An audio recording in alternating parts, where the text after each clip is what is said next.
અહીંયા હું તમને એક સાઈડમાં વિડીયો લગાવી દઉં, એ વિડીયો તમે ધ્યાનથી જોજો અને જો તમારી પાસે 2 મિનિટનો ટાઈમ હોય તો આ વિડીયો ફક્ત 2 મિનિટનો છે તો છેલ્લે સુધી જોજો, કારણ કે છેલ્લે હું તમને જે બતાવું એ જોઈને તમે કહેશો કે ભાઈ હવે તો હદ પાર થઈ ગઈ. કારણ કે મિત્રો આમ તો ઘણા બધા વિડીયો વાયરલ થાય છે જે ગુજરાતી લોકોના હોય છે અને હિન્દી લોકોના હોય છે.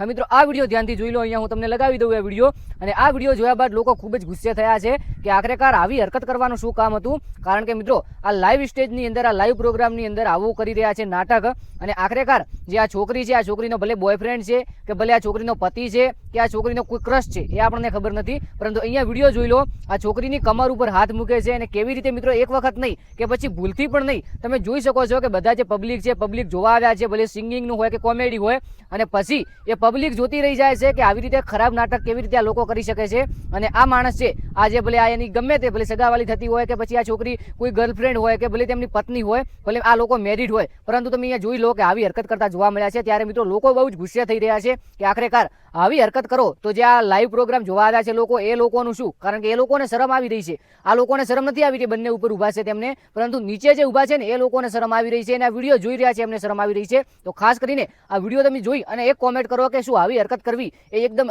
સાચી છે કે ખરાબ છે. કારણ કે એકદમ સાચી તો આપણે ના જ કહી શકીએ, કારણ કે આ વિડીયો સોશિયલ મીડિયાની અંદર વાયરલ થાય તો બાળકો વિડીયો જોવે, પછી જે આ લાઈવ પ્રોગ્રામ જોવા આવ્યા છે તેમની સાથે પણ બાળકો હશે એ પણ જોવે. પરંતુ મિત્રો હવે વાત કરીએ કે આ વિડીયો વાયરલ થયો આની હકીકત, તો હકીકત મિત્રો હવે આ ભલે ગર્લફ્રેન્ડ હોય કે બોયફ્રેન્ડ હોય જે હોય, આપણે કોઈ પર કોમેન્ટ ના કરી શકીએ, ટીકા પણ ના કરી શકીએ, તેમની પોતાની મરજી છે, અને આ વ્યક્તિથી આપણે કોઈ પર્સનલી દુશ્મની પણ નથી. પરંતુ આ વિડીયો વાયરલ થયો છે તો આ લોકોએ જે લાઈવ પ્રોગ્રામની અંદર કર્યું ત્યારે મિત્રો ઘણા બધા લોકોએ આવું રિએક્ટ કર્યું છે કે આવું ના કરવું જોઈએ, આ ખરાબ વસ્તુ છે, આપણું કંઈ કહેવું નથી. બાકી તમારું શું કહેવું થાય છે આ વિશે કોમેન્ટની અંદર જણાવજો. ચેનલને સબસ્ક્રાઇબ કરજો, વિડીયોને એક લાઈક કરજો, અને મિત્રો આવા સાચીને સચોટ અહીંયા તમે વિડીયો જોઈ લો. એકવાર ફરીથી લગાવી દઉં છું. તમને કીધું હતું કે છેલ્લે વિડીયો હું બતાવીશ, તો અહીંયા તમે જોઈ લો છેલ્લે વિડીયો હું તમને બતાવી રહ્યો છું. આ વિડીયોની અંદર આખરેકાર ઘટના શું છે, અને આના બાદ ઘણા લોકોએ કહ્યું છે કે ખરાબ હરકત છે. અને આ મિત્રો કોઈ ગુજરાતી લોકોનું મને લાગી પણ નથી રહ્યું, કારણ કે આપણા ગુજરાતની અંદર સારી સંસ્કૃતિ છે, આમ તો ભારતની અંદર છે, પરંતુ અમુક વાર આવું ઓવર એક્ટિંગ અથવા ઓવર થિંકિંગ થઈ જાય છે, જેના કારણે આવા બધા વિડીયો વાયરલ થઈ રહ્યા છે. બાકી આ વિશે આપણું કોઈ કહેવું નથી. વિડીયો ફક્ત મનોરંજન અને ઇન્ફોર્મેશન માટે હતો, ફક્ત મનોરંજન અને ઇન્ફોર્મેશન માટે. તો ખાસ નોટ લેવી, મળીએ એક નવા વિડીયોની અંદર. જય ગોગા મહારાજ, જય દ્વારકાધીશ, જય વડવાળા,